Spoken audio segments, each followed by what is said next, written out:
السميع العليم من الشيطان اللعين الرجيم. بسم الله الرحمن الرحيم. الحمد لله رب العالمين، والصلاة والسلام على سيد الأنبياء والمرسلين، سيدنا ونبينا وشفيع المذنبين أبي القاسم محمد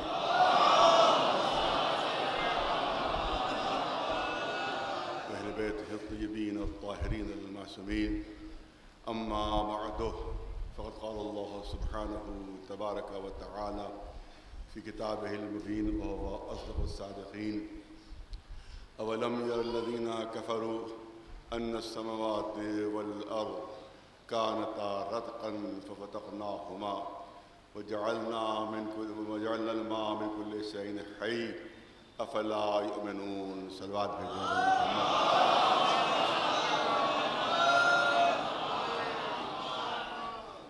ایک اشتہار مجھ کو دیا گیا ہے جو بہت ہی قدیمی مجلس ہے، جو عالم محمد کی پسندیدہ ذاکری کے نام سے یہ مجالس منعقد ہوتی ہے، جس میں مرثیہ خوانی ہوتی ہے. پسندیدہ ذاکری اس لیے تحریر کیا گیا ہے کیونکہ بارگاہ محمد و عالم محمد علیہ السلام میں ظاہر کہ شعراء جو تھے وہ اپنا کلام پیش فرماتے تھے. اس زمانے میں تقریریں نہیں ہوا کرتی تھیں، مجلسیں نہیں ہوا کرتی تھیں، بلکہ اشعار کے ذریعے سے بدا ہوتی تھی اور اشعار ہی کے ذریعے سے مسائل بیان ہوتے تھے اور مرثیے ہوتے تھے کہ جو شعراء پڑھتے تھے اور قصیدے ہوتے تھے جو شعراء پڑھتے تھے. لہذا یہ جملہ بالکل صحیح ہے کہ عالم محمد کی پسندیدہ ذاکر.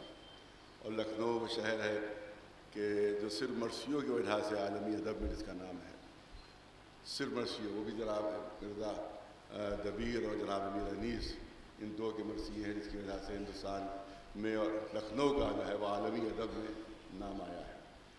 اور ایک زمانے میں تو ظاہر ہے کہ یہی مرثیے تھے کہ جو ذاکری کی حیثیت سے اور ذکر اہل بیت کے لیے استعمال ہوتے تھے. لیکن اب رفتہ رفتہ یہ فن ختم ہوتا جا رہا ہے، جو لکھنؤ کی شان رہا ہے، جو لکھنؤ کا امتیاز رہا ہے، جو لکھنؤ کی خصوصیت رہا ہے. اب تو سمجھنے والے مرثیوں کے بھی بہت کم ہو گئے ہیں، کہنے والے بھی کم ہو گئے ہیں. لیکن بہرحال ان مرثیوں کو زندہ رکھنے کے لیے یہ مجلسیں کی جاتی ہیں. لہذا آپ سے گزارش ہے کہ اس میں شرکت کریں تاکہ ہمارے لکھنؤ کی جو شان ہے وہ باقی رہے، جو امتیاز ہے وہ باقی رہے. اور یہ مجلسیں ہوتی ہیں لیکن محرم سے 9 محرم تک 12:30 بجے دن میں امام والے ناظم صاحب نے کہ جس میں مختلف شعراء کرام جو اپنا کلام پیش فرمائیں گے. عباس حیدر صاحب، مستر عباس عارش صاحب، ظفر عابد علوی صاحب، قاضی سید محمد صاحب، صبحی زیدی صاحب، اون رضوی صاحب، احسن سید عابدی صاحب، حسن عباس صاحب اور جارستین روش رقوی، فیض باقر صاحب، یہ تمام شعراء جو ہیں وہ مرثیے پیش کریں گے. آپ حضرات سے خصوصی گزارش ہے کہ ان مجلسوں میں ضرور و ضرور شرکت فرمائیں. صلوات بھیجو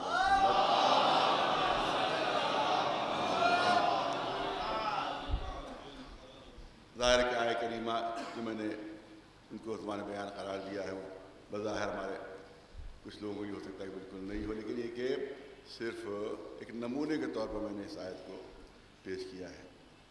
اور اس میں اعلان ہو رہا ہے کہ اولم یر الذین کفروا، کیا یہ کافر نہیں دیکھتے کہ ان السماوات والارض کانتا رتقا ففتقناہما وجعلنا من الماء كل شيء حي افلا يؤمنون، کہ یہ آسمان و زمین آپس میں ملے ہوئے تھے، پھر ہم نے اس کو آپس میں جدا کیا اور ہر شے کی حیات کا جو منبع و مصدر ہے وہ پانی کو بنایا.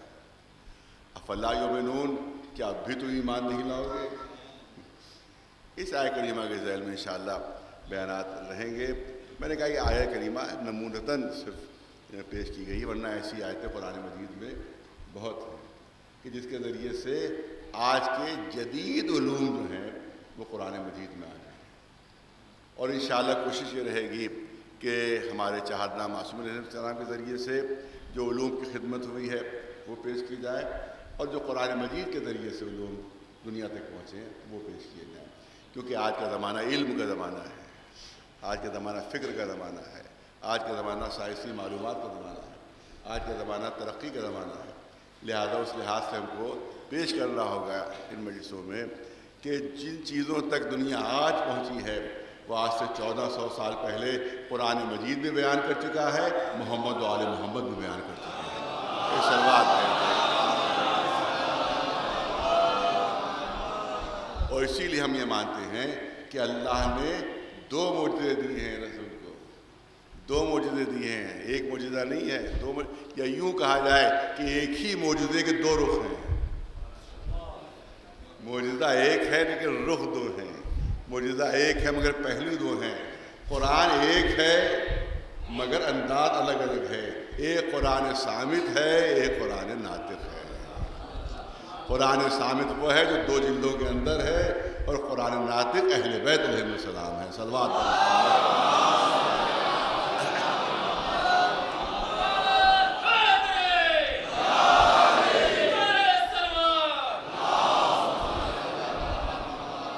کیونکہ پہلی مجلس میں میرا انداز یہ رہتا ہے کہ تھوڑا سا تذکرہ جناب فرما کا ہوتا ہے، جس وجہ سے حسینی کے بانی بھی ہیں، بلکہ لکھنؤ میں بلکہ ہندوستان میں جو موجودہ عزاداری ہے اس کے بانی بھی جناب فرما بھی ہیں۔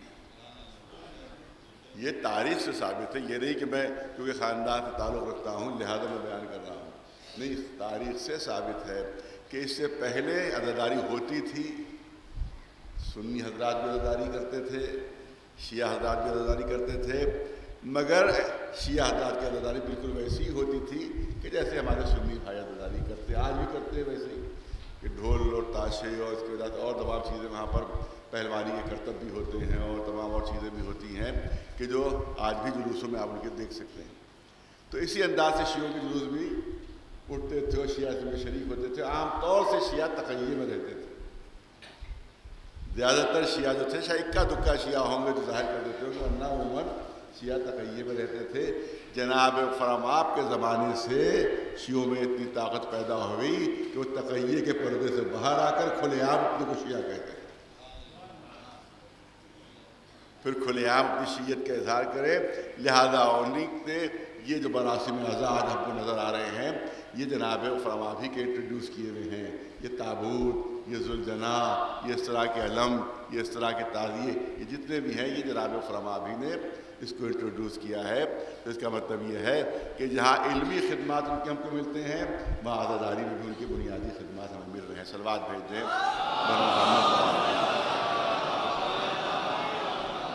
اور میں ضرور ان اشعار کو پڑھتا ہوں اور ہمیشہ ہر سال ان اشعار کو دہراتا ہوں جو ہماری خاندان کے ایک شاعر، ان کا تخلص بھی شاعر لکھنوی تھا، تخلص بھی ان کا شاعر تھا، یہ جناب فضل صاحب کے نوحے بہت مشہور و معروف ہے۔ انہی کے بڑے بھائی، ان کا نام اولاد حسین تھا اور شاعر ان کا تخلص تھا، اور انہی نے خاندان اتحاد کے سلسلے میں چند شعر کہے، میں ہر سال ان کو پڑھتا ہوں، یہاں بھی پڑھنا چاہتا ہوں۔ اور اس کو آپ دیکھیں کہ اس پہ ایک پہلو یہ ہے کہ مقدمہ دائر ہو گیا تھا، اذان میں تو خلیفہ بلا فصل کے لفظ استعمال ہوتا ہے، تو دوسرے مسلک کے لوگوں نے اس پر مقدمہ دائر کر دیا تھا۔ تو جناب فرماپ ہی کے پوتے جناب ابراہیم تھے جنہیں وہ مقدمہ لڑا اور مقدمہ جیتا تھا، اور اگر خدا نہ خواستہ مقدمہ ہار جاتے تو اذانوں میں خلیفہ بلا فصل بند ہو جاتا۔ تو کیونکہ وہ مقدمہ جیتے لہذا آج تک اذان میں خلیفہ بلا فصل کا لفظ آج بھی استعمال ہو رہا ہے۔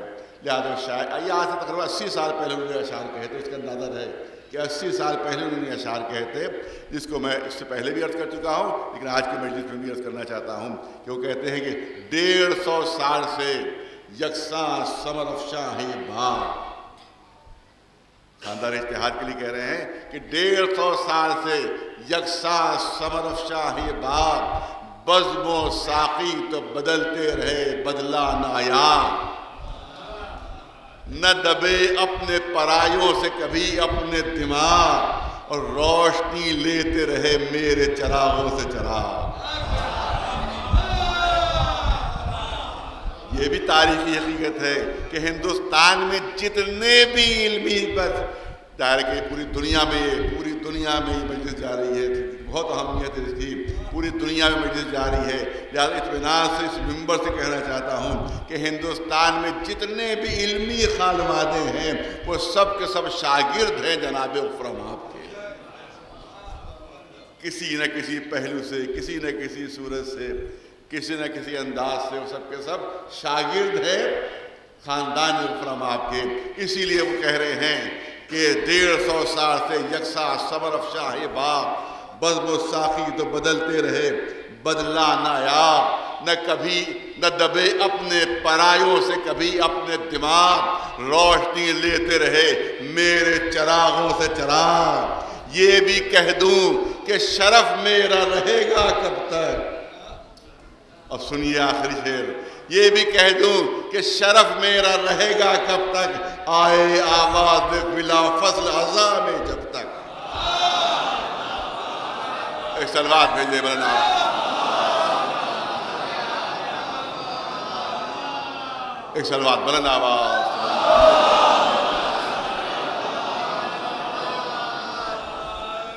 اب تھوڑا سا عزاداری کے متعلق تذکرہ ہوتا ہے اس میں، کیونکہ ادھر محرم شروع ہوا ادھر فتوے شروع ہوئے، ادھر محرم شروع ہوا ادھر فتوے شروع ہو گئے تھا، حرام ہے، ناجائز ہے، یہ ہے وہ ہے، دنیا بھر کے۔ ابھی مجھے ایک ویڈیو دکھایا گیا، اس میں انٹرنیٹ پر چل رہا ہے، اور معلوم ہے کہ وہ کوئی بریلوی مولوی ہیں، وہ فتویٰ دے رہے ہیں کہ حرام ہے، عزاداری حرام ہے، تعزیہ داری حرام ہے، علم نکالنا حرام ہے، عاشور منانا حرام ہے، غم منانا حرام ہے، دنیا بھر کے فتوے ان کی طرف سے۔ پہلے دیکھیے فرق ہو گیا ہے، پہلے وہابیوں کی طرف سے آتے تھے، لیکن اب وہ ایکسپوز ہو چکے دنیا میں، اب پتہ چل گیا کہ کس کے ایجنٹ ہیں یہ، اب معلوم ہو گیا کس کے ذریعے سے ان کے فساد پھیلایا جا رہا ہے۔ تو اب اسرائیل اور سعودی عرب نے اپنی اسٹریٹجی بدل دی ہے، اب اپنی اسٹریٹجی انہیں نے بدل دی ہے، کیونکہ ان کو پتہ ہے کہ وہاں بھی کھل گئے، ساری دنیا کو معلوم ہو گیا دہشت گردی انہی کے ذریعے ہوتی ہے، ساری خرابیاں ان کے ذریعے سے، ساری فتنہ پردازیاں ان کے ذریعے سے، بالکل کھل چکا دنیا پر۔ تو اب انہی نے وہابیت کو چھوڑ کر بریلوی لوگوں کو اپنی طرف ملانا شروع کر دیا ہے، تاکہ ان کے ذریعے سے فتنہ و فساد پھیلایا جائے اور عزاداری کی مخالفت کی جائے۔ لہذا آپ بریلوی علماء نظر آ رہے ہیں کہ جو عزاداری کی مخالفت کرتے ہو، کہتے صاحب اس کی کوئی اسلام میں اہمیت ہی نہیں ہے عزاداری کی، نہ عاشور کے دن کی کوئی اہمیت ہے، یہاں تک کہ مبارکباد بھی بعض لوگوں نے حالانکہ کم ہو گئی ہے، یہاں کی مجلسوں کے بعد مبارکباد کا سلسلہ کم ہو گیا ہے، کیونکہ میں نے کئی مجلسیں اس سلسلے میں پڑھی کہ مبارکباد پہلی محرم کی وہی دیکھ یاد رکھیے گا، جملے کو یاد رکھیے گا کہ محرم کی مبارکباد وہی دیتے ہیں جو 12 ربیع الاول میلاد منانے کو حرام سمجھتے ہیں۔ یاد رکھیے، ہمیشہ یاد رکھیے کہ میلاد کو جو حرام جانتے ہیں اور جو میلاد منانے کو بدعت کہتے ہیں، وہی لوگ ہیں جو پہلی محرم کو مبارکباد دیا کرتے ہیں، کیونکہ جو رسول اللہ کا ماننے والا ہو کبھی نواز رسول کی شہادت کو مبارکباد دے ہی نہیں سکتا۔ ایک صلوات بھیجے اور نواز۔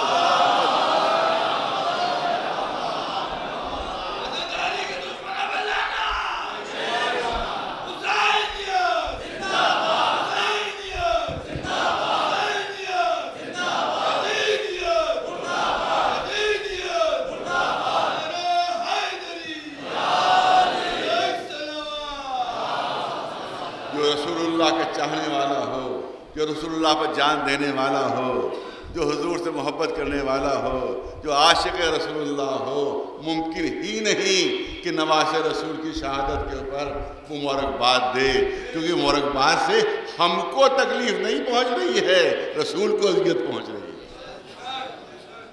اس سے رسول کو تکلیف پہنچے گی، اس سے ان کو اذیت ہوگی، کہ ان کا دل تڑپے گا۔ تو اس کا مطلب یہ ہے کہ جو رسول اللہ کو نہیں مانتے ہیں وہی پہلی محرم کو مبارکباد دیتے ہیں۔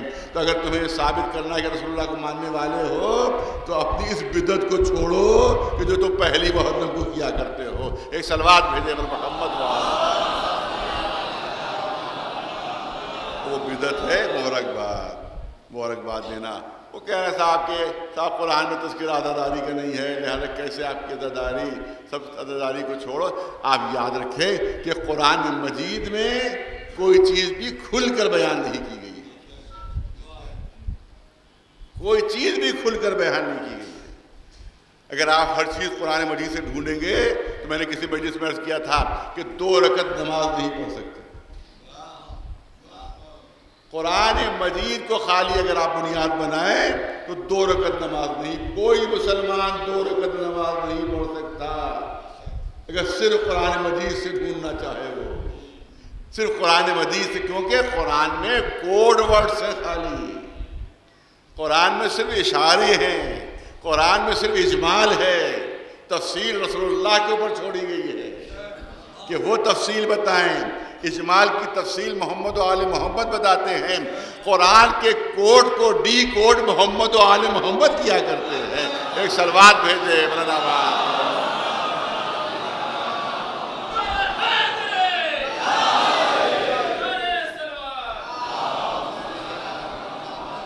لہذا قرآن میں معیار بتا دیے گئے ہیں، قرآن میں معیار، محک، کسوٹیاں بیان کی گئی ہیں، نام نہیں ہے، کھل کر کسی چیز کا تذکرہ نہیں ہے۔ اقیم الصلاۃ، نماز قائم کرو۔ اب نماز کیا ہے یہ آپ نہیں سمجھ سکتے، کیونکہ نماز کے لفظی معنی ہے دعا کے۔ قرآن مجید میں صلاۃ کا لفظ استعمال ہوا ہے اور صلاۃ کے لفظی معنی ہے دعا کے، لہذا رات صبح لیٹے لیٹے دعا مانگ لی، نماز ہو گئی۔ لحاظ کے اندر لیٹے لیٹے دعا میں، پالنے والے ہمیں بخش دے، پالنے والے ہمیں روزی عطا فرما دے، پالنے والے ہمارے گناہ کو معاف کر دے، بستر سے نکلیں گی، دعا ہو گئی، نماز ہو گئی، نماز ہو گئی، کیونکہ صلاۃ کے معنی ہے دعا، زکوٰۃ کے معنی ہے پاک کرنا۔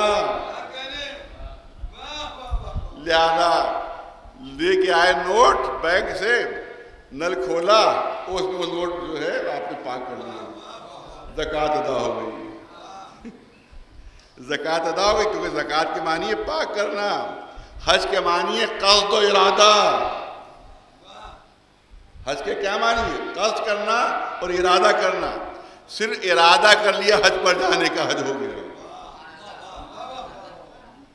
صرف حج پر جانے کا قصد کر لیا اور حج ہو گیا۔ اب معلوم جب حاجیوں کا استقبال کیا جانے لگا تو میں بھی پہنچ گیا اسی صف میں، کہ میرے بھی ہار ڈال دیجئے کیونکہ میں بھی حاجی ہوں۔ ارے بھائی آپ تو گھر سے نکلے ہی نہیں، آپ حاجی کیسے ہیں؟ کہ قرآن میں دیکھ لی حج کے معنی کیا ہے۔ حج کے معنی قصد و ارادہ، میں نے گھر میں بیٹھے بیٹھے ارادہ کر لیا، حاجی ہو گیا، کیونکہ حج کے معنی قصد و ارادے کے ہیں۔ صوم کے معنی رکنا، کسی بات سے رکنا، کسی بات سے بھی ہم نے پرہیز کر لیا، روزہ ہو گیا۔ تو اس کا مطلب یہ ہے کہ قرآن میں صرف کوڈ ورڈز ہیں، ان کی تفصیل جو ہے وہ رسول اللہ کی زبان کے اوپر ہے۔ رسول سے پوچھو کہ نماز کیا ہے، رسول سے پوچھو کہ روزہ کیا ہے، رسول سے پوچھو کہ حج کیا ہے، رسول سے پوچھو نصاب زکوٰۃ کیا ہے، وہ بتائیں گے۔ لہذا قرآن میں اعلان ہو رہا ہے، بہت توجہ رہے، کہا کہ قرآن سے عدداری ثابت کیجئے۔ میں صاحبان علم کی توجہ چاہتا ہوں، ماشاءاللہ مجمع سارے یہاں پڑھا لکھا مجمع ہے، ان کی توجہ کہا گیا کہ قرآن مجید سے ثابت کیجئے۔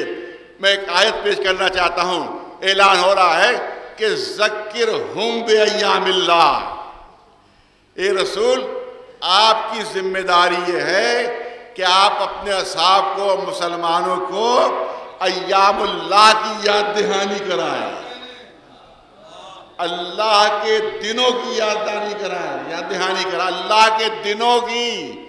ارے سب دن اللہ کے ہیں، ارے توجہ رہے، سب دن اللہ، کون دن جو ہے وہ اللہ کا نہیں ہے؟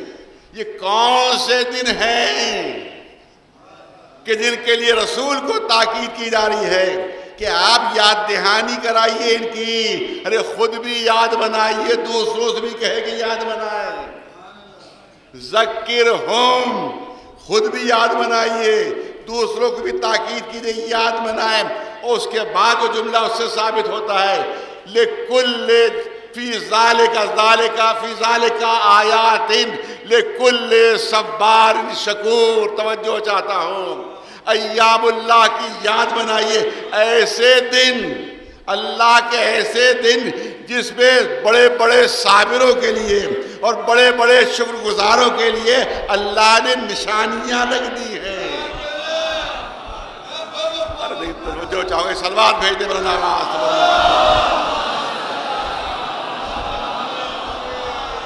اِنَّا فِي ذَلِكَ لَآيَاتٍ كُلُّ صَبَّارٍ شَكُورٍ۔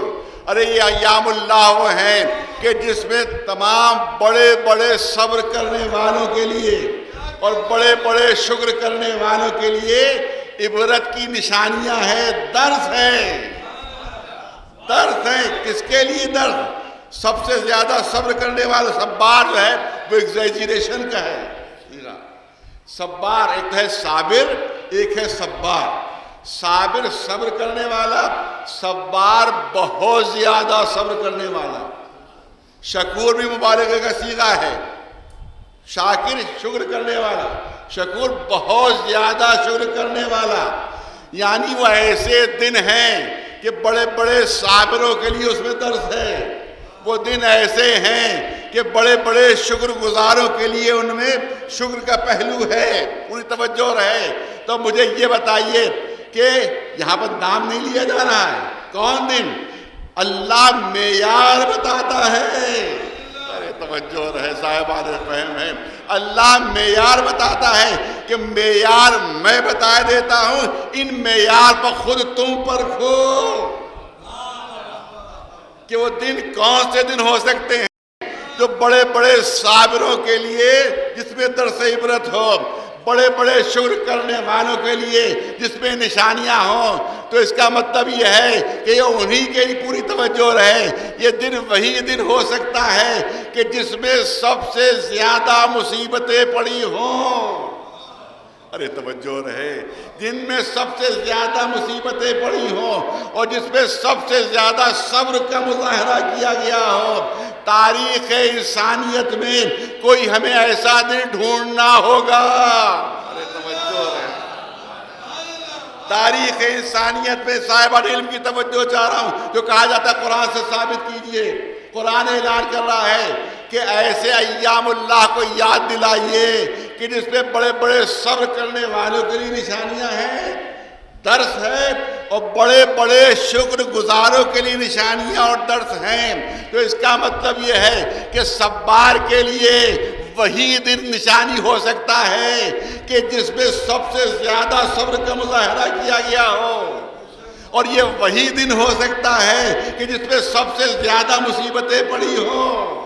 تو پوری تاریخ انسانی اٹھا کر دیکھیے تو صرف ایک دن ایسا ملے گا تاریخ میں کہ جہاں سب سے زیادہ مصیبتیں آئی ہیں اور سب سے زیادہ صبر کا مظاہرہ کیا گیا ہے، اور وہ ہے عاشور کا دن۔ وہ ہے عاشور کا دن۔ اس کا مطلب ہے ایام اللہ میں عاشور شامل ہے کہ جس کو ذکر بھی کیجئے، یاد بھی دلائیے اور اس کی یاد بھی منائیے۔ اور دوسری نشانی کیا ہے؟ شکر، بہت زیادہ شکر کرنے والوں کے لیے اس میں نشانیاں ہیں۔ ارے صبر مصیبت پر کیا جاتا ہے، ارے صاحبان ذوق تشریف فرما ہے، صبر مصیبت پر کیا جاتا ہے اور شکر نعمت پر کیا جاتا ہے۔ اب تاریخ میں وہ کوئی دن ایسا دکھائیے جہاں نعمتیں مکمل ہو رہی ہو۔ ارے صاحبان ذوق ہے، بہت ضائع نہیں ہونا چاہیے۔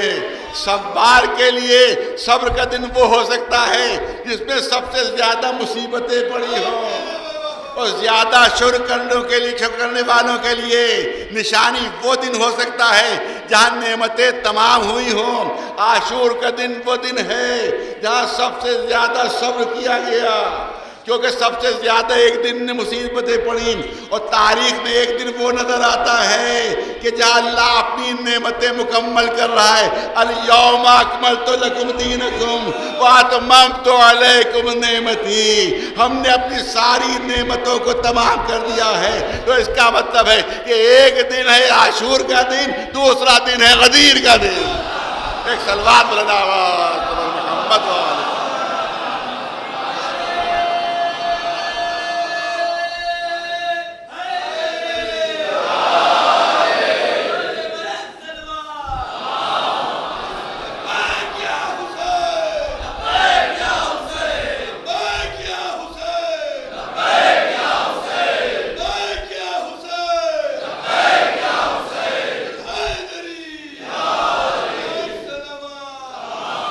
اگر قرآن مجید کی بات کرتے ہو تو قرآن ثابت کر رہا ہے کہ عاشور کی یاد منانا بھی واجب ہے اور غدیر کی یاد منانا بھی واجب ہے. ایک صلوات بلند آواز.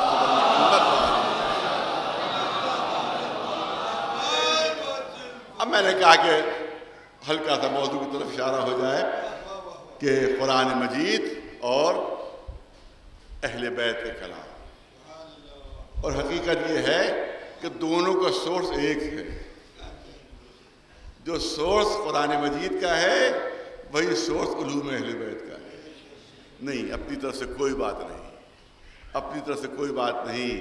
ابن خلدون جیسے متعصب مورخ نے یہ جملے اپنی تاریخ میں لکھ دیے ہیں، پڑھے لکھنے مجمع سے خطاب ہے.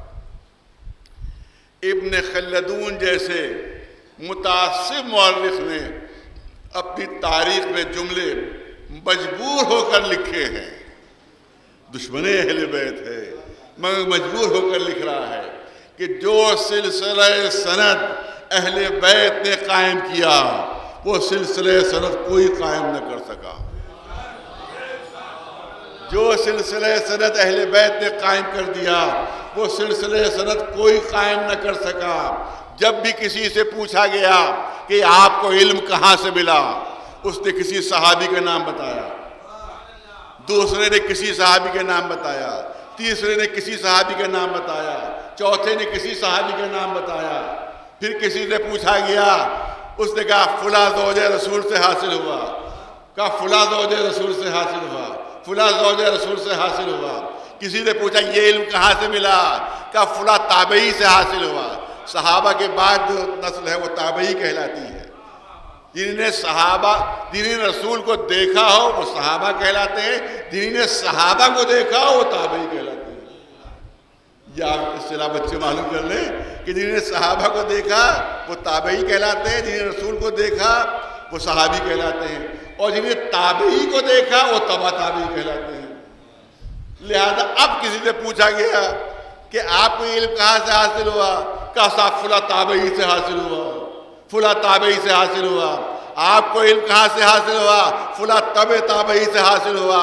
تو ہر ایک الگ الگ سورس بتا رہا ہے، الگ الگ سورس بتا رہا ہے، الگ الگ مصدر بتا رہا ہے، الگ الگ سرچشمے بتا رہا ہے. کوئی کہہ رہا فلاں صحابی سے، کوئی کہہ رہا فلاں صحابی سے، کوئی کہہ رہا فلاں صحابی سے، کوئی کہہ رہا فلاں ام المومنین سے، کوئی فلاں ام المومنین سے، کوئی نام لے رہا ہے، کوئی نام لے رہا ہے. تو مختلف سورسز بتائے جا رہے ہیں. مگر اس سلسلے میں جس سے بھی پوچھا، اس سلسلے میں جس سے بھی پوچھا کہ آپ کو یہ علوم کہاں سے حاصل ہوئے، وہ کہے گا میرے باپ سے حاصل ہوئے. اس سے پوچھا آپ کو کہاں سے ملے، کہا مجھ سے میرے باپ سے حاصل ہوئے. کہا آپ کو کہاں سے ملے، وہ کہے گا مجھے میرے باپ نے بتایا. اس سے پوچھا آپ کو کہاں سے ملا، کہا مجھے میرے باپ علی ابن ابی طالب نے بتایا. اے علی آپ کو کہاں سے حاصل ہوا، کہا مجھ سے میرے رسول نے بتایا. اے رسول آپ کو کہاں سے ملا، جبریل لے کر آئے تھے. اے جبریل تم کہاں سے لا رہے ہو، بارگاہ الہی سے لے کر آئے.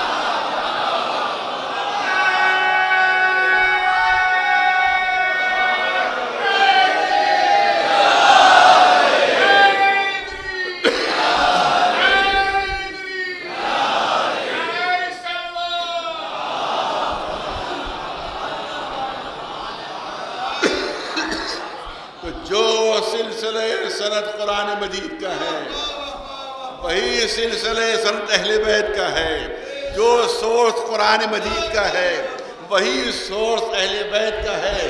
لہذا اگر اہل بیت، اسی لیے ہم اہل بیت کی بات کو زیادہ اہمیت دیتے ہیں کیونکہ ان کا سورس براہ راست اللہ سے جا کر مل جاتا ہے. ان کے علم کا سورس اور سرچشمہ براہ راست اللہ سے جا کر مل جاتا ہے. لہذا بہت معذرت کے ساتھ کرنا چاہتا ہوں کہ صحابی ہمارے سراخوں پر، ارے ہم ہی تو ہیں جو جناب سلمان فارسی کو مانتے ہیں، ہم ہی تو ہیں جو جناب ابو ذر کو مانتے ہیں، ہم ہی تو ہیں جو جناب مرداد کو مانتے ہیں، ہم ہی تو ہیں جو حذیفہ یمان کو مانتے ہیں، ارے ہمارے لیے تو صحابی بڑے عظیم درجے کے حامل ہیں، یہاں تک کہ ہم تو ایک صحابی کو اہل بیت میں شامل مانتے ہیں۔ السلمان منا اہل البیت، ایک سلوات بھیج دے برنامہ۔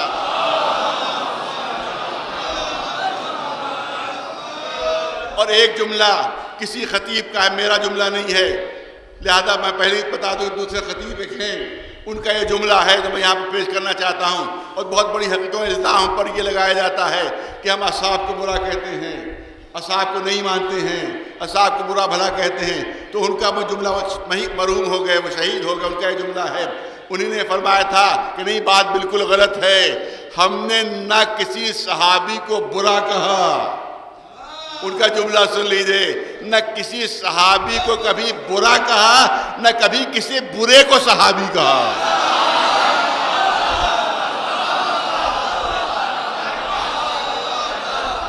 ایک صلوات بلند آواز پر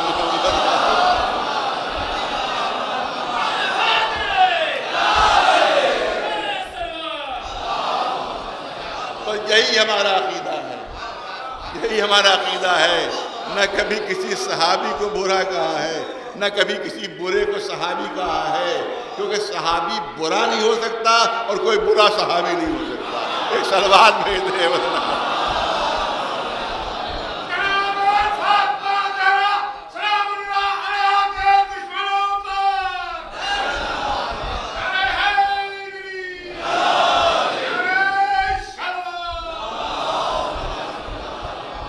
اہل بیت کا کلام مل جائے تو پھر ہم کسی اور کلام کی طرف نگاہ اٹھا کر دیکھتے بھی نہیں۔ اگر ان کا ارشاد مل جائے تو پھر کسی دوسرے کے کلام کو ہم دیکھتے ہی نہیں ہیں کہ کس نے کیا کہا، اور جو انہوں نے کہہ دیا وہ سند ہے، جو ارشاد فرما دیا وہ سند ہے، کیونکہ جو قرآن کا سورس ہے وہی ان کا بھی سورس ہے، جو اس کا سر چشمہ ہے وہی ان کا بھی سر چشمہ ہے۔ بس ایک لیٹسٹ تحقیق کل ایک مجلس میں نے بیان کی تھی، یہاں بھی بیان کرنا چاہتا ہوں، کیونکہ وہ مجلس محدود تھی لکھنؤ تک اور یہ مجلس پوری دنیا میں جاری ہے، لہٰذا یہاں میں بیان کرنا چاہتا ہوں۔ ایک بالکل لیٹسٹ کمپیوٹر بنا ہے، بالکل جدید کمپیوٹر بنا ہے، اور اس کی عجیب خصوصیت یہ ہے کہ جس کا بھی آپ اس میں مسودہ ڈالیے گا تو یہ بتا دے گا یہ کس کا لکھا ہوا، اس کا مصنف کون ہے، اس کا آتھر کون ہے۔ شیکسپیئر کا نام لیے بغیر اس کا کوئی لکھا ہوا ایک صفحہ اس پہ اگر ڈال دیا جائے کمپیوٹر میں تو اگرچہ نام اس میں نہیں ہوگا صفحے پر، لیکن وہ بتا دے گا یہ شیکسپیئر نے لکھا ہے۔ ملٹن کا کلام ہو وہ ڈال دیا جائے اور نام اگر غلط کر دیا جائے، ملٹن کے علاوہ کسی اور کا نام لکھ دیا جائے تو کمپیوٹر بتا دے گا نام غلط لکھا ہوا ہے اس میں، یہ ملٹن کا کلام ہے۔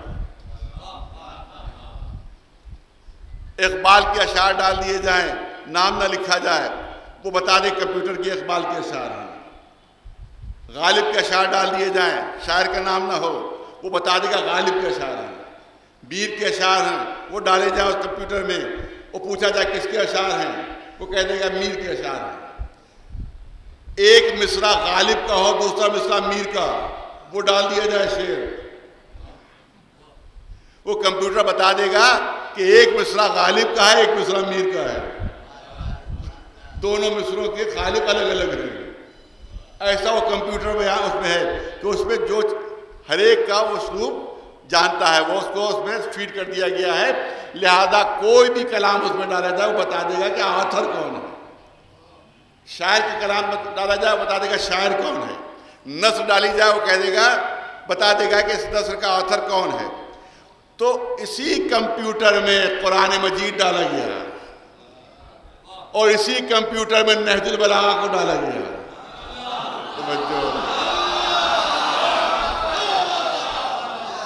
یہ سائنس کی تحقیق ہے، سائنس کی تحقیق میں آپ کے سامنے بیان کر رہا ہوں، کمپیوٹر کی تحقیق آپ کے سامنے پیش کر رہا ہوں کہ نہج البلاغہ کو ڈالا گیا، قرآن مجید کی آیتوں کو ڈالا گیا، اس میں جواب آیا کہ دونوں کا آتھر ایک ہی ہے، دونوں کا مصنف ایک ہی ہے۔ اس کا مطلب یہ ہے کہ وہ اللہ کا کلام ہے، یہ لسان اللہ کا کلام ہے۔ اگر ایک ہو گیا تو تعجب نہ ہونا چاہیے. ایک صلوات بھیج دے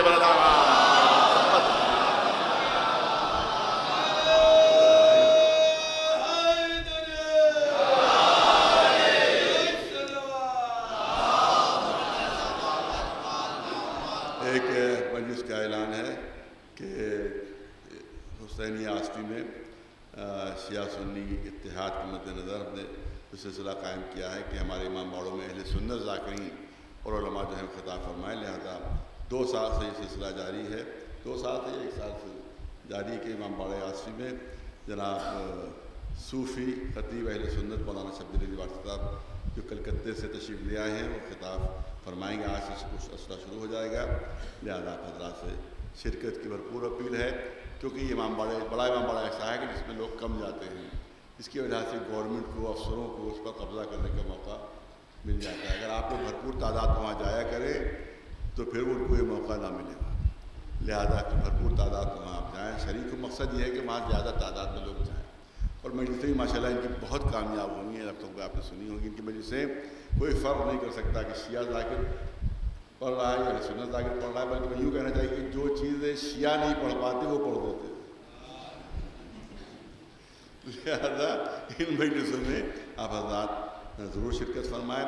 یہ امام زمانہ علیہ السلام کا جو فنڈ ہے اس کی جانب سے یہ مجلسیں ہو رہی ہیں اور جو وہاں کے جو دکاندار ہیں کچھ اس میں وہ بھی شامل ہو رہے ہیں.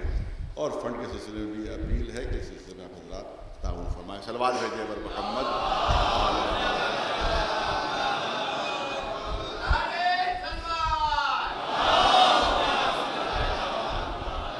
بس زیادہ وقت نہیں رہا ہے. جو میں نے کہا کہ ہلکا سا اشارہ ہوا ہے کہ لوگ یہ کہتے ہیں کہ صاحب ہم لوگ اصحاب کو نہیں مانتے، اللہ کے رسول اللہ کے اصحاب کو نہیں تسلیم کرتے. نہیں، ان کے قدموں کی خاک جو ہے وہ ہمارے سر کے اوپر. بس یہاں پر کوئی جملہ کرنا چاہتا ہوں کہ ہماری صحابی کی ڈیفینیشن میں اور دوسرے مسلک کے لوگوں کی صحابی کی ڈیفینیشن میں فرق ہے. بس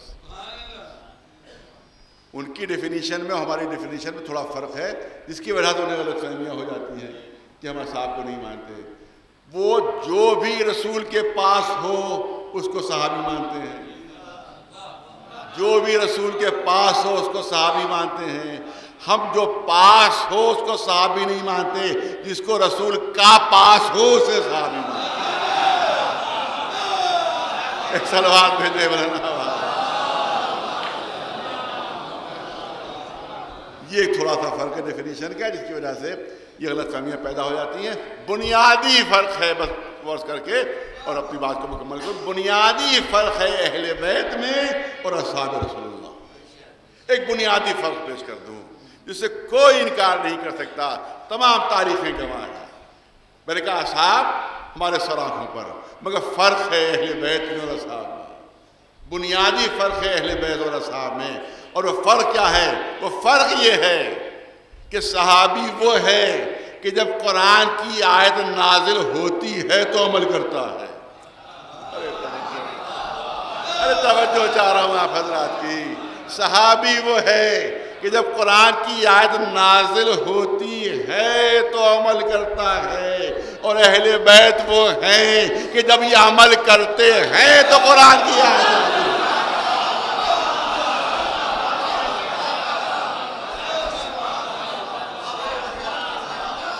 بنیادی فرق سمجھ لیجیے. یہ بنیادی فرق سمجھ لیجیے کہ جب آیت نازل ہوتی ہے تب صحابی عمل کرتے ہیں، لیکن اہل بیت وہ ہیں کہ جب یہ عمل کرتے ہیں تب آیت نازل ہوتی ہے. اور تاریخ گواہ ہے کہ کچھ چیزیں ایسی ہیں جو شروع میں حرام نہیں ہوئی ہیں، بعد میں حرام ہوئی ہیں. جیسے شراب ہے. یہ شراب بالکل ابتدا میں حرام نہیں ہے، بلکہ بعد میں کچھ مدت بعد رسول اللہ نے اعلان فرمایا کہ شراب حرام ہے. تو زمانہ رسالت میں بھی اصحاب کرام نوش فرماتے رہے کیونکہ منع نہیں ہوئی تھی. لیکن تاریخ میں کہیں نہیں ملتا. تاریخ میں چیلنج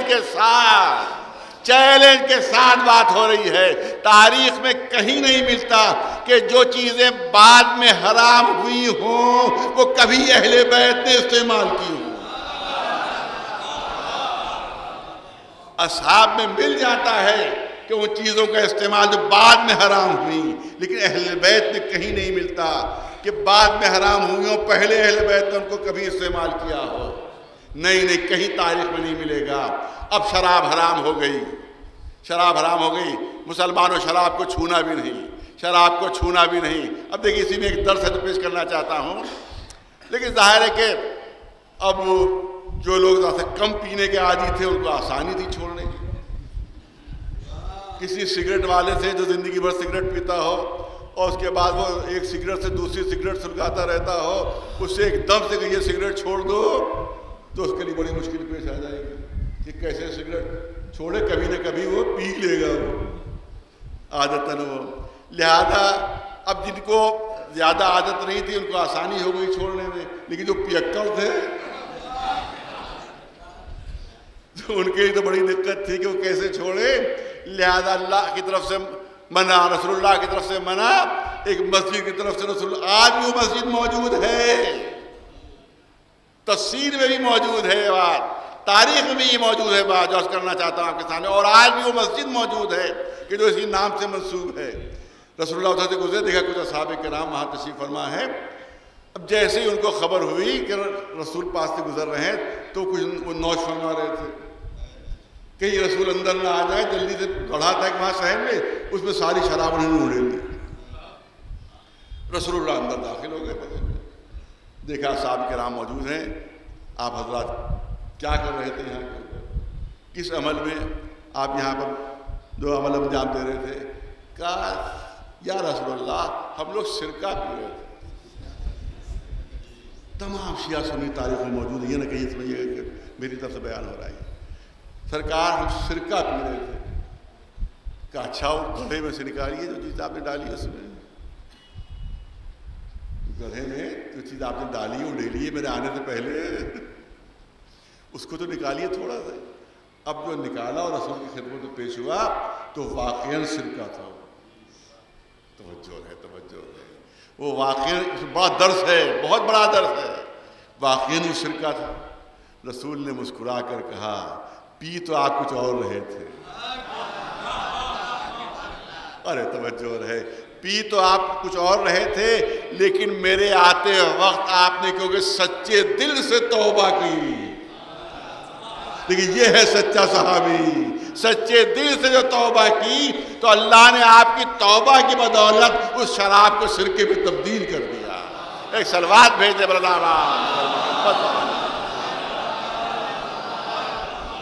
ایک صلوات بلند آواز سے محمد۔ بس وقت نہیں رہا، لیکن عرض کرنا چاہتا ہوں بہت ضروری چیز ہے، کیونکہ اب آ گیا جملہ تو عرض کر دوں کہ کیا فرق ہے اصحاب کرام میں اور اہل بیت میں۔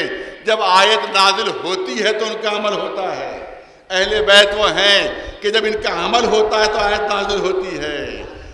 ارے یہ بستر پر لیٹے چادر اوڑھ کر آئے تطہیر اتری، یہ میدان مباہلہ میں گئے آئے مباہلہ نازل ہوئی، انہی نے انگوٹھی دی آئے ولایت نازل ہو گئی، ان کے در سے روٹیاں چلیں پورا سورہ دہر نازل ہو گیا۔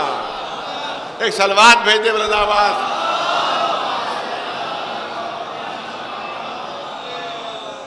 اور اس کے بعد اعلان ہوا کہ وہ یطعمون الطعام علی حبہ مسکینا و یتیما و اسیرا، یہ وہ ہیں کہ جو اللہ کی محبت میں مسکین کو، یتیم کو، اسیر کو اپنا کھانا اٹھا کر دے دیتے ہیں۔ وَجَزَاهُمْ بِمَا صَبَرُوا جَنَّةً وَحَرِيرًا، اور انہی نے جو صبر کیا 3 دن تک، اس کی جزا میں ہم نے، اللہ کا اعلان ہو رہا ہے، اس کی جزا میں ہم نے ان کو جنت بھی دے دی ہے اور جنت کی ساری نعمتیں بھی دے دی ہیں۔ قرآن اعلان کر رہا جزاہم بما صبروا جنتا وحریرا۔ 2-3 جملے عرض کرنا ہے کہ ان کے صبر کی جزا میں ہم نے ان کو جنت بھی دے دی ہے، جنت کی نعمتیں بھی دے دی ہیں۔ جزا کہا ہے، ایک چیز ہوتی ہے عطا اور ایک چیز ہوتی ہے جزا. عطا واپس ہو سکتی ہے مگر جزا واپس نہیں ہوتی. کاش بات میری واضح ہو جائے. کسی صاحب نے 50 روپے مانگے کہ مجھے 50 روپے کی ضرورت ہے, 50 روپے دے دیجئے. میں نے 10 روپے جیب سے نکال کے اسے دیے, اس کے ہاتھ پر رکھے, وہ بگڑ گیا. میں تو 50 روپے مانگ رہا تھا آپ سے, آپ 10 روپے دے رہے, بڑے کنجوس ہیں. مجھے بھی غصہ آ گیا, میں نے وہ 10 روپے چھین لیے اس سے ہاتھ سے. لو میں اب یہ 10 بھی نہیں دوں گا. میں تمہیں کیوں واپس لے لیے؟ کیونکہ عطا تھی.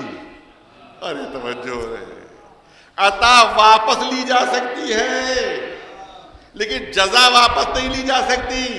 کسی سے معاہدہ ہوا کہ آپ میرا یہ کام دن بھر کیجئے, جزا میں 200 روپے دوں گا. اب اس نے وہ کام مکمل کر لیا تو 1 روپیہ کاٹنے کا حق بھی نہیں رہا. اب جزا دینا ہی دینا ہے. اللہ یہ نہیں کہہ رہا ہے کہ جنت ہم عطا کر رہے ہیں, بلکہ ان کے قربانی کے بدلے میں ہم جزا کے طور پر دے رہے ہیں. اس کا مطلب ہے کہ جنت عطا نہیں ہے بلکہ اہل بیت کے صبر کی جزا ہے.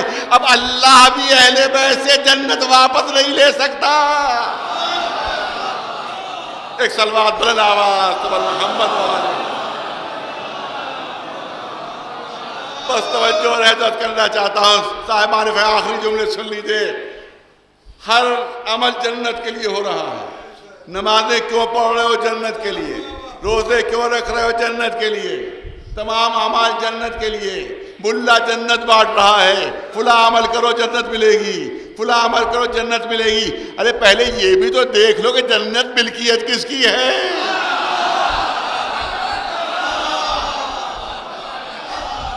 یہ بھی تو دیکھو جنت ملکیت کس کی. دوسرے کا مال بانٹ رہے ہو.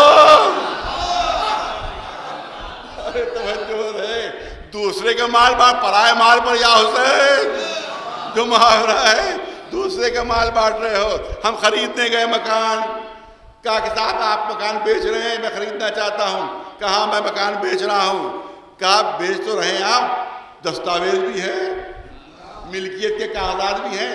نے کہا ہماری آپ کی دوستی ہے, کیسے دستاویز, کیسے کاغذ, ہم ایک دوسرے کے یار ہیں. آپ ہمارے یار ہیں, ہم آپ کے یار ہیں, لہذا اب دستاویز کی کیا ضرورت, اب ثبوت کی کیا ضرورت. تو میں عرض کروں گا کہ ہم آپ ایک دوسرے کے یار ہیں مگر آپ کی اولادیں بھی ہوں گی, ہماری اولادیں بھی ہوں گی, وہ ایک دوسرے کی یار تھوڑی ہوں گی. وہاں اگر مقدمہ آبادی شروع ہو گئی اور سر پھٹکل ہو گئی تو لہذا دستاویز ضروری ہے, کاغذات ضروری ہے, ملکیت کا ثبوت ضروری ہے. اگر ملکیت کا ثبوت نہیں ہے تو ہم آپ کی یہ مال نہیں خرید سکتے. یا معلوم ہے کہ کسی اور کا ہے جو آپ بیچ رہے ہیں. آپ دیکھیں جنت ملکیت ہے اہل بیت کی. دستاویز بھی ایسی ہے جو اللہ نے ہر گھر میں پہنچا دی ہے, جو ہر گھر میں پہنچا دی ہے. دستاویز کا نام ہے قرآن مجید, ملکیت کا ثبوت ہے سورہ ہے. ایک صلوات بلند آواز تو بر محمد والے.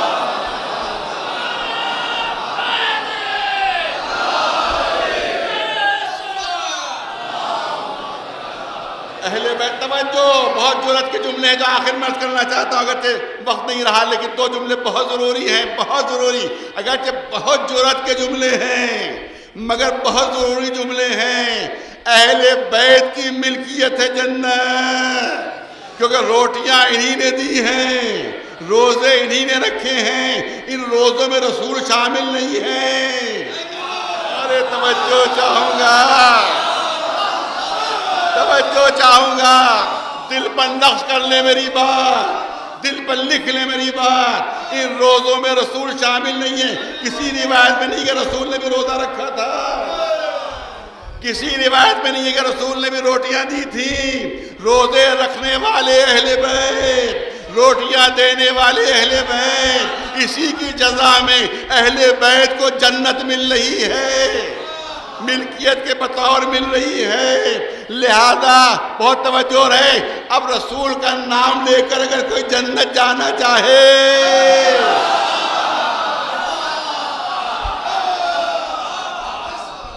توجہ ذرا مثال دے دوں تاکہ بات واضح ہو جائے.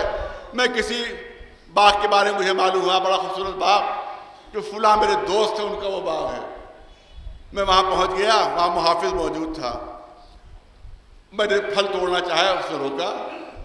ارے بھائی یہ آپ پھل کیوں توڑ رہے ہیں؟ کہا میرے دوست کا باغ ہے اور مجھے حق حاصل ہے، مجھ سے قریبی دوستی اس کی ہے کہ وہ اعتراض کر ہی نہیں سکتا. آپ کہہ دیجیے گا فلاں صاحب آئے تھے آپ کے دوست، وہ اتنے پھل لے گئے، کوئی پریشانی نہیں. اس نے کہا نہیں آپ کو غلط فہمی ہے، یہ خالی ان کا باغ نہیں ہے بلکہ اس میں 5 شریک ہیں. اس میں 5 شریک ہیں. 4 سے آپ کی دشمنی ہے، 1 سے آپ کی دوستی ہے.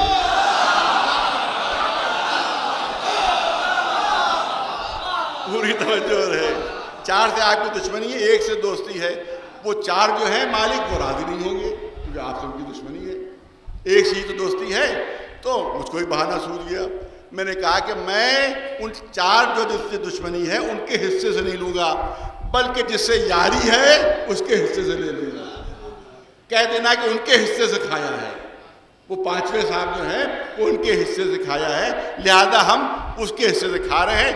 اب وہ خاموش ہو جائے گا محافظ کہ ہاں بات تو ان کی صحیح ہے بھائی، کیونکہ 5ویں آدمی کا بھی تو حصہ اس میں ہے، لہذا اس کے حصے میں سے کھا رہے ہیں. تو اگر رسول بھی شامل ہوتے،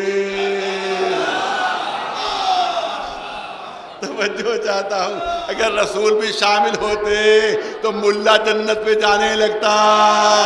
محافظ کہتے کہ تمہاری تو اہل بیت سے دشمنی ہے، تم جنت پہ کیسے جا رہے ہو؟ کہا ہوتا کہ میں محمد کے حصے میں جا رہا ہوں، میں رسول کے حصے میں جا رہا ہوں. لہذا یہاں پر رسول اللہ کا نام ہی نہیں ہے بلکہ صرف اہل بیت کا نام ہے. لہذا اگر اہل بیت کے چاہنے والے ہو تبھی جنت مل سکتی ہے.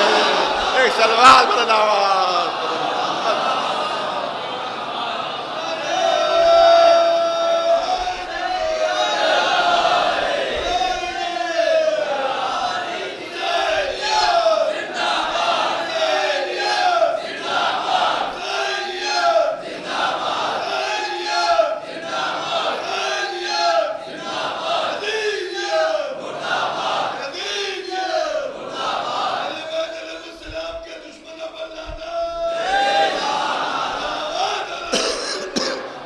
دشمنی اہل بیت، دشمنی اہل بیت اس وقت بھی تھی اور آج بھی ہے. آپ دیکھیں کیسے کیسے ظلم، کیسے کیسے ستم. آج اس شخصیت کا تذکرہ ہوتا ہے والد مرحوم کے زمانے سے جو دیباچہ کتاب کربلا ہے. وہ مظلوم مسلم کہ جن کو اپنا نمائندہ بنا کر امام حسین نے کوفے بھیجا تھا. 12,000 خطوط کوفیوں نے بھیجے تھے، آ جائیے ہمارا کوئی امام نہیں ہے، آ جائیے ہمارا کوئی امام نہیں ہے، آپ آئیے ہمارا امام نہیں. اپنا نائب بنا کر جناب مسلم کو کہ میری نیابت میں جا کر بیعت لے لو. بعض روایتوں میں یہ ہے کہ 18,000 کوفیوں نے بیعت کی، بعض روایتوں میں 30,000 کوفیوں نے بیعت کی. اب تفصیلی مسائل کرنے کا موقع نہیں رہا، لیکن جب ابن زیاد آتا ہے اور آ کر کہتا ہے کہ شام سے یزید کا لشکر چل چکا ہے اور اگر تم نے مسلم کا ساتھ دیا تو تمہارے پورے خاندان کو قتل کر دیا جائے گا، پوری تمہاری نسل تہتے کر دی جائے گی. کوفے والے خوف زدہ ہو گئے، کوفے والے ڈر گئے اور ایک ایک کر کے مسلم کا ساتھ چھوڑنا شروع کیا، ساتھ چھوڑنا شروع کیا. روایتیں کہتی عورتیں آتی تھیں اور مردوں کا ہاتھ پکڑ کر لے جاتی تھیں کہ چلو گھر کے اندر چلو، چلو گھر کے اندر چلو. جب نماز مغرب شروع ہوئی ہے تو صرف چند لوگ ساتھ تھے جناب مسلم کے، لیکن جب نماز عشاء کے بعد پلٹ کر دیکھا ہے تو پوری مسجد خالی تھی، کوئی جناب مسلم کا ساتھ دینے والا نہیں تھا. باہر نکلے اندھیرا ہے، گلیاں ہیں، کوفے کے اجنبی راستے ہیں، کوئی راستہ بتانے والا نہیں، ہر دروازہ بند ہے، ہر دروازہ بند ہے. جس دروازے پر آواز دیتے کوئی کھولنے کے لیے تیار نہیں. گھومتے رہے، پیاس نے شدت کی، پیاس شدید لگی، ایک دروازے کی چوکھٹ پر جا کر بیٹھ گئے اور اس طرح سے بیٹھے۔ روایت کہتی ہے کہ دونوں کوہنیاں زانوں کے اوپر تھیں اور دونوں ہتھیلیوں میں چہرہ چھپا ہوا تھا۔ اتفاق سے یہ گھر ایک مومنہ کا تھا، ایک اہل بیت کی چاہنے والی اس گھر میں رہتی تھی جس کا نام طوا۔ جب اس نے آہٹ سنی، دروازہ کھولا تو دیکھا کوئی شخص بیٹھا ہوا ہے کہ جس کی صورت نظر نہیں آ رہی۔ کون ہو؟ کہا مسافر ہو۔ کہاں کے رہنے والے ہو؟ کہاں کے رہنے والے ہو؟ کہا مدینے کا رہنے والا۔ جیسے ہی مدینے کا نام سنا مومنہ تڑپ گئی، ارے مدینے کے رہنے والے ہو؟ مدینے کے کس محلے کے؟ کہا بنی ہاشم کا محلہ۔ ارے بنی ہاشم کے محلے کے رہنے والے ہو؟ میرے آقا حسین کو جانتے ہو؟ میرے آقا حسین سے واقف ہو؟ نے کہا میں انہی کا تو بھائی ہوں۔ کیا نام؟ میرے نام مسلم ہے۔ اے آقا جلدی سے گھر کے اندر آ، جلدی سے گھر کے اندر آ جائیے۔ چاروں طرف سپاہی گھوم رہے ہیں، کہیں ابن زیاد کے کسی سپاہی کی نظر نہ پڑ جائے۔ گھر کے اندر تشریف لے آئیے۔ جناب مسلم گھر کے اندر آتی ہیں، کھانے کا انتظام، پانی کا انتظام، ایک حجرے میں ان کو بٹھا دیتی ہے۔ کہا کہ میرا شوہر جو ہے وہ بڑا سخت دل ہے اور ابن زیاد کے دربار میں وہ نوکر ہے، لہٰذا اس کو خبر نہ ہونے پائے۔ لیکن وہ ملعون جب گھر آتا ہے تو اس کو احساس ہو گیا کہ کوئی یہاں پر موجود ہے۔ زوجہ پر سختی کرتا ہے، وہ قسم دیتی ہے کہ تمہیں اللہ کی قسم ہے، دیکھو کہنا نہیں۔ وہ ملعون جھوٹی قسم کھاتا ہے کہ نہیں میں اللہ کی قسم کھا رہا ہوں، کسی سے نہیں کہوں گا۔ کہا کہ خانوادہ رسالت کی امانت ہے، خانوادہ رسالت کی امانت تمہارے گھر میں ہے، تمہارے گھر میں مسلم نے بنا لی۔ یہ ملعون فوراً پہنچ جاتا ہے ابن زیاد کے دربار میں کہ جن مسلم کو تم پورے کوفے میں ڈھونڈ رہے ہو وہ میرے گھر ہی میں موجود ہے۔ 500 کا دستہ بھیجا جاتا ہے۔ جیسے ہی گھوڑوں کی ٹاپوں کی آوازیں سنی، جناب مسلم تلوار ٹیک کر اٹھے، چاہتے تھے کہ باہر نکلے۔ مومنہ نے دامن تھاما۔ اے آقا کہاں جا رہے ہیں آپ؟ ادھر جا رہے ہیں۔ کہا گھوڑوں کی ٹاپوں کی آواز آ رہی ہے، لگتا ہے ابن زیاد کو معلوم ہو گیا کہ میں یہاں موجود ہوں، لہذا اس نے یہ دستہ بھیجا ہے میری گرفتاری کے لیے۔ مومنہ کہتی ہے کہ آقا آپ گھر کے اندر محفوظ ہیں، آپ گھر کے اندر رہیے۔ اب یہ جملے سن لیے جناب مسلم کے۔ آپ فرماتے ہیں نہیں میں گھر کے اندر نہیں رہوں گا، کیونکہ اگر گرفتار کرنے کے لیے کوئی سپاہی گھر کے اندر داخل ہو گیا تو تیری بے پردگی ہو جائے گی، تیری بے پردگی ہو جائے گی۔ مجھے گوارا نہیں میری وجہ سے کسی مومنہ کی بے پردگی ہو۔ اے آقا ایک مومنہ کی بے پردگی گوارا نہیں۔ ارے یہی کوفہ ہوگا جہاں آپ کی مائیں اور بہنیں اور سربستہ بازاروں درباروں میں لائی جائیں گی۔ 2-3 جملے مصائب کے باہر نکلے، جنگ شروع ہوئی، 500 کے دستے کو شکست ہو گئی، پھر 500 کا دستہ آیا اس کو بھی شکست ہوئی، پھر 500 کا دستہ آیا اس کو بھی شکست ہوئی۔ مولا جو ہے وہ آگے بڑھتے چلے جا رہے ہیں، جناب مسلم آگے بڑھتے چلے جا رہے ہیں۔ جب دیکھا سردار لشکر نے کہ کسی طرح سے قابو میں نہیں آ رہے ہیں تو ایک گڑھا کھودا، اس کو خط و خاچاک سے ڈھانک دیا۔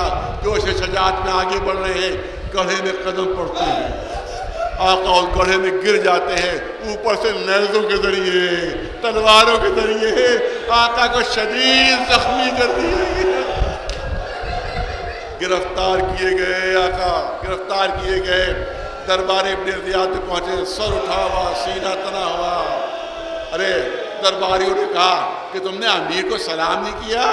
کہ کیسا امیر؟ میرا امیر سوائے حسین کے اور کوئی نہیں۔ کہا تمہیں قتل کر دیا جائے گا۔ کیا قتل کرنا تو ہماری قتل ہونا تو ہماری عادت ہے۔ اس کے بعد روایت کہتی ہے، کیونکہ اب وقت نہیں ہے لہذا بہت مختصر صاحب، روایت کہتی ہے کہ جناب مسلم نے پانی مانگا، پانی طلب کیا۔ پہلے تو کہا گیا اے مسلم تم پیاسے مر جاؤ گے، تمہیں کوئی پانی نہیں دے گا، لیکن ایک شخص کو رحم آ جاتا ہے، وہ اپنے غلام سے کہتا ہے کہ پانی مسلم کو پلا دو۔ مسلم جام آب دیا جاتا ہے، جیسے ہی پانی پینا چاہا، تاریخ کہتی ہے سر سے خون کی دھار بہ رہی تھی وہ خون پانی میں شامل ہو گیا، پانی پھینک دیا، دوبارہ پانی ملا، جیسے ہی نوش کرنا چاہا دندان مبارک زخمی تھے، روایت کہتی ہے وہ دندان مبارک پانی میں گر گئے، وہ پانی پھینکا، زبان پر آئے انا للہ و انا الیہ راجعون، شاید میری قسمت میں پانی پینا نہیں ہے۔ یہاں پر والد مرحوم کے جملے یاد آتے ہیں، وہ فرمایا کرتے تھے اے مسلم بڑا اچھا ہوا تم پانی نہ پی سکے، اگر تم نے آخر وقت پانی پی لیا ہوتا تو میدان حشر میں سکینہ دامن پکڑتی، اے چچا آپ کو پانی مل گیا مگر میرا بھیا علی ہے، پانی کے بجائے تیر بھائی تیر کے نشانہ بنا اور میرا بابا پیاسا ذبح ہو گیا، کہا قتل کر دو، چھت کے اوپر لے جاؤ، بہت اونچا محل تھا جہاں جلاد لے کر گیا، جب چھت کے اوپر پہنچے تو سامنے بازار کوفہ نظر پڑا، دیکھا چہل پہل ہے، ماں باپ نے چھوٹے چھوٹے بچوں کو لیے ہوئے اس بازار میں ہیں، جلاد نے پوچھا کیسا بازار ہے؟ کہا یہ عید کا بازار ہے، صبح عید ہے، ماں باپ نے بچوں کو لے کر آئے ہیں تاکہ یہاں خریداری کریں، جیسے ہی بچوں کا ذکر سنا مسلم کو اپنے چھوٹے چھوٹے بچے یاد آ گئے، جلاد سے کہا دیکھو میری وصیت کوفے والوں کو پہنچا دینا کہ میرے 2 چھوٹے چھوٹے بچے ان کے پاس بطور امانت ہے، ان کی حفاظت کرتے رہے۔ قاتل تلوار مارنا چاہتا تھا، کہا 2 رکعت کی اجازت دے دو، 2 رکعت کی اجازت ملی، اس کے بعد تلوار چلنے والی تھی۔ یہاں پر روایت کہتی ہے کہ نماز پڑھتے ہی رخ کیا کربلا کی طرف اور آواز دی السلام علیکہ یا ابا عبداللہ، السلام علیکہ یا ابا عبداللہ، اے آقا حسین مسلم کا سلام قبول کیجئے۔ بس آخری 2 جملے روایت کہتی ہے آقا کرسی کے اوپر بیٹھے ہوئے تھے، خیمے کے دروازے کے باہر کرسی پر تشریف فرما تھے، جیسے ہی مسلم نے سلام کیا ویسے ہی حسین گھبرا کر کرسی سے اٹھے، وعلیکم السلام یا اخی مسلم، اے مسلم میرا سلام بھی قبول کرو۔ جناب زینب تک آواز گئی، دروازے پر آئی، اے بھیا کیا میرا بھائی مسلم آ گیا؟ کیا میرا بھیا مسلم آ گیا؟ کہ نہیں مسلم نہیں آئے ہیں، قصر کی چھت ہے، جلاد تلوار ہاتھ میں لیے ہیں، مسلم نے مجھے سلام کیا ہے، اب بات طلب کر آگے بڑھے، آقا مجھے اجازت دیجئے، بطور اجازت مجھے کوفے پہنچا دیجئے تاکہ میں اپنے بھائی کی مدد کروں۔ نہیں اب مدد کا وقت ختم ہو چکا ہے، ارے جلاد کی تلوار چل چکی ہے، میری 2 انگلیوں کے بیچ میں دیکھو، اب جو دیکھا تو جلاد کی تلوار چل چکی، مسلم کا سر قلم ہو چکا ہے، جلاد آگے بڑھتا ہے، مسلم کی لاش اٹھائی اور چاہتا ہے قصر کی بلندی سے زمین کے اوپر پھینکے، عباس تڑپ گئے، اے آقا ارے اتنی بلندی سے میرے بھائی کیسے زمین پر گرے گا، زخموں سے چور چور ہے، ارے مجھے اجازت دیجئے میں جاؤں اور بھائی کی لاش کو سنبھال لو۔ اے عباس تمہاری ضرورت نہیں ہے، ارے ذرا دیوار کے نیچے تو دیکھو، اب جو دیکھا ایک نقاب پوش بی بی آغوش پھیلائے ہوئے، اے میرے لال مسلم آ میری آغوش میں آ جا، فاطمہ زہرا اے مسلم تیرے لیے آ گئی۔ سيعلم الذين ظلموا أي منقلب ينقلبون، ألا لعنة الله على